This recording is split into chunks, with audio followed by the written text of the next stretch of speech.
बिस्मिल्लाहिर्रहमानिर्रहीम। तमाम नाजरीन और सामीन को हसनैन खान का खुलूस भरा सलाम। मैं हूं हसनैन खान और आप देख रहे हैं 14 सितारे यूट्यूब चैनल।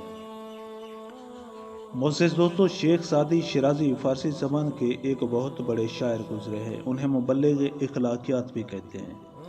गुलिस्तान और बोस्तान उनकी दो मशहूर किताबें हैं जिनमें उन्होंने इखलाक का प्रचार किया है। उनके बहुत से अक़वाल ज़री ज़बान ज़द आम हैं और रोज़मर्रा की गुफ्तगू में आम इस्तेमाल होते हैं। बड़े बूढ़े शेख सादी रहमतुल्लाह अलैह के पंद नसाह यानी नसीहतें अपने किस्से कहानियों में बयान करते रहते हैं।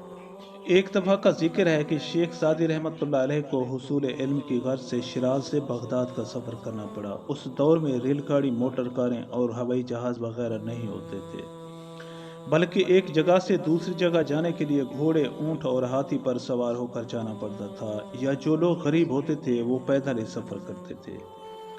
शेख सादी रहमतुल्लाह अलैह के पास भी सवारी के लिए कोई जानवर ना था, इसलिए वो भी पैदल ही बगदाद जा रहे थे। बगदाद शिराज से काफ़ी फासले पर था और सादी रहमतुल्लाह अलैह पैदल थे। पैदल चलते चलते उनका जूता घिसकर टूट गया और ऐसी हालत इख्तियार कर गया कि सादी रहमतुल्लाह अलैह के लिए उस जूते को पाँव में पहनना मुमकिन न रहा। चुनाचे वो नंगे पाँव चलने लगे। सफ़र अभी बहुत बाकी था। नंगे पाँव चलते चलते सादी रहमतुल्लाह अलैह के पाँव जख्मी हो गए, पाँव में छाले पड़ गए और फिर चलने से वो छाले फटने लगे।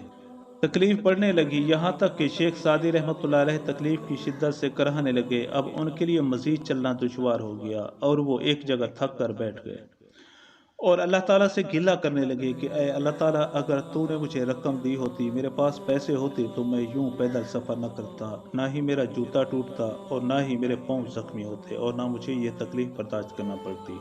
अभी शेख सादी रहमतुल्लाह अलैह बैठे यही सोच ही रहे थे कि उन्हें एक माजूर शख्स दिखाई दिया जिसके दोनों पाँव सिरे से थे ही नहीं और वो खड़ा भी नहीं हो सकता था। फिर भी वो अपने धड़ की मदद से ज़मीन पर बैठकर खुद को घसीट कर चल रहा था। शेख सादी रहमतुल्लाह अलैह ने जब ये मंजर देखा तो अल्लाह ताला से माफ़ी मांगी और खुदा ताला का लाख शुक्र अदा किया कि मेरे पास दोनों पाँव सलामत हैं, मैं खड़ा भी हो सकता हूँ, चल भी सकता हूँ। क्या हुआ जो मेरे पास रकम नहीं, सवारी का जानवर नहीं या जूते नहीं। ऐ अल्लाह ताला, तेरा लाख लाख शुक्र है कि मेरे दोनों पाँव सलामत हैं। इस ख्याल के साथ ही शेख सादी रहमतुल्लाह अलैह ने दोबारा अपने सफ़र का आगाज़ कर दिया। मोअज़्ज़िज़ दोस्तों, शेख सादी रहमतुल्लाह अलैह को अपनी गलती का एहसास किस तरह हुआ? इससे साबित ये हुआ कि इंसान को हर हालत में अल्लाह ताला का शुक्र अदा करते रहना चाहिए और अगर वक्ती तौर पर कोई परेशानी या मुसीबत आ जाए तो अल्लाह ताला से उसका गिला नहीं करना चाहिए। मोअज़्ज़िज़ दोस्तों, हम उम्मीद करते हैं कि आपको हमारी ये वीडियो अच्छी लगी हो। अगर आपको हमारी ये वीडियो अच्छी लगे तो प्लीज़ आप हमारे चैनल को सब्सक्राइब और इस वीडियो को लाइक ज़रूर कीजिए।